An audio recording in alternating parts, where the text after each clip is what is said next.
As-salaam, wa-alaikum, brothers and sisters. This is year 7 of the 17 Verses podcast. I'm your host, Maher Haq. In this podcast, we take a small selection from the Qur'an every day and recite it to you in plain English, so you can get a small slice of God's word while you go about your day. By averaging 17 verses per day, we're able to break the Qur'an down into manageable pieces and finish it in 1 year. If you enjoyed the podcast, please help spread the word. Tell your friends and family, subscribe in Apple Podcasts or Stitcher or wherever you get your podcasts, and write us a review. Show notes and a transcript can be found at 17verses.com. That's the numbers 17verses.com. Today's selection is from Surah 10, Yûnus, or Jonah, verses 21 through 40. These verses speak of how people call upon God only when they are suffering, but do not do so when they are comfortable and safe. Examples of this worldly life are given. The deities worshipped by the mushrikeen are not even aware that they are being worshipped. Lastly, reason and truth about Allah are pitted against those so-called gods, and the Qur'an is the basis for Allah's revelations. Bismillahir-Rahmanir-Rahim. In the name of Allah, most gracious, most merciful. When we show mercy to mankind after some calamity had afflicted them, they begin to plot against our revelations. Tell them, Allah is more swift in plotting than you. Indeed, our angels are recording all the plots you make. He is the one who enables you to travel through the land and by the sea, until when you are on board a ship, as the ship sails with a favorable wind and they feel happy about it. But when there comes a stormy wind, and the waves reach them from all sides, and they think they are being overwhelmed, then they pray to Allah with their sincere devotion, saying, "If you deliver us from this, we shall become your true thankful devotees." Yet when He does deliver them, behold, the same people become unjustly rebellious in the land. O mankind, your rebellion is against your own souls. You may enjoy the transitory pleasure of this world. In the end, you have to return to us. Then we shall inform you of what you have done. The example of this worldly life, which you love so much that you have become neglectful of our signs, is like the water which we send down from the skies. It mingles with the soil and produces vegetation, which becomes the food for men and animals. Then, at the very time when the crops are ripened and the land looks attractive, the people to whom it belongs think that they are able to cultivate it. And there comes our scourge upon it, by night or in broad day, and we mow it down thoroughly, as if nothing existed there yesterday. Thus do we spell out our signs for those who are thoughtful. Allah invites you to the home of peace, and guides whom He pleases to the right way. Those who do good deeds shall have a good reward, and even more than they deserve. Neither blackness nor disgrace shall cover their faces. They will be the inhabitants of paradise. They will live therein forever. As for those who have done evil deeds, they will be rewarded with like evil. Disgrace will cover them. They shall have none to protect them from Allah, as if their faces had been covered with patches of the dense darkness of night.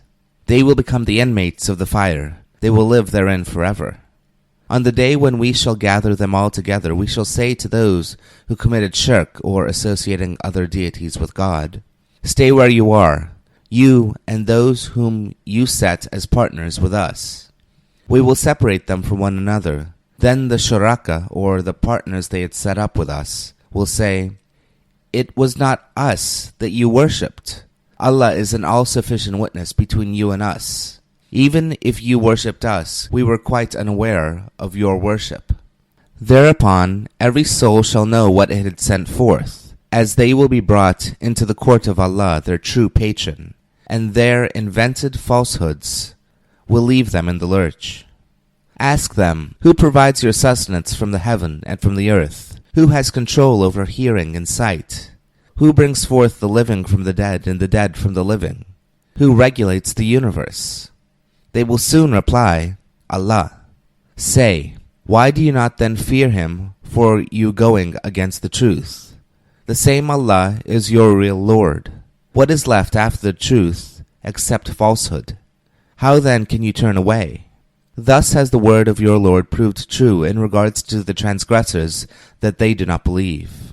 Ask them, can any of your shuraka create anything and then repeat its process? If they do not answer, then tell them, well, Allah creates and then repeats the process. Then how is it that you are so misled? Again, ask them, is there any of your shuraka who can guide you to the truth? If they do not answer, then tell them, well, Allah can guide you to the truth. Then who is more worthy to be followed? He that can guide to the truth, or he that cannot and is himself in need of guidance? What is the matter with you? What kind of judgment do you make? The fact is that most of them follow nothing but mere conjecture, and conjecture is in no way a substitute for the truth. Surely Allah is well aware of all that they do. This Qur'an is not such as could be produced by any other than Allah. In fact, it is the confirmation of prior revelations, that is the Psalms, Torah, and Gospels, and fully explains the Holy Book or the prior scriptures. There is no doubt in this fact that it is revealed from the Lord of the worlds. Do they say, he, the Prophet, has forged it? Tell them, if what you say be true, then produce one surah like this. You may even call to your aid anyone you want other than Allah. Nay, they do not believe that which they cannot grasp, for they have not yet seen its prophecy fulfilled. The same way, those who passed before them disbelieved. But see what was the end of the wrongdoers. Of these people there are some who will believe in it, and some who will not, and your Lord best knows the troublemakers. Ameen. This concludes today's episode of the 17 Verses Podcast. I hope that this selection helps increase your understanding of the Holy Quran just a little bit. If you like the podcast, you can subscribe in iTunes or Stitcher and write us a review. Or you can grab the RSS feed and put it into your own podcast app.